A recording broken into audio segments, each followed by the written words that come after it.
Onko avaruudessa elämää? Avaruudessa elämän olemassaolo on ihmisille keskeinen kysymys. Vaikka suoraa näyttöä avaruuden ulkopuolisesta elämästä ei ole löydetty, tutkijat etsivät aktiivisesti mahdollisuuksia. Eksoplaneetat tarjoavat toiveita, sillä jotkut niistä voivat tarjota elämälle suotuisia olosuhteita. Astronomit tutkivat veden, lämmön ja kemiallisten aineiden esiintymistä näillä planeetoilla.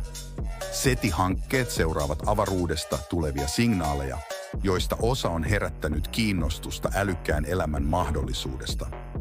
Vaikka vahvaa näyttöä ei ole löytynyt, universumin mittasuhteet ja monimutkaisuus tarjoavat pohjan jatkuvalle tutkimukselle. Avaruus on loputon mysteeri, ja vaikka emme ole vielä löytäneet vastauksia elämän olemassaolosta sen syvyyksissä, jatkuva tutkimus antaa toivoa tulevista löydöistä.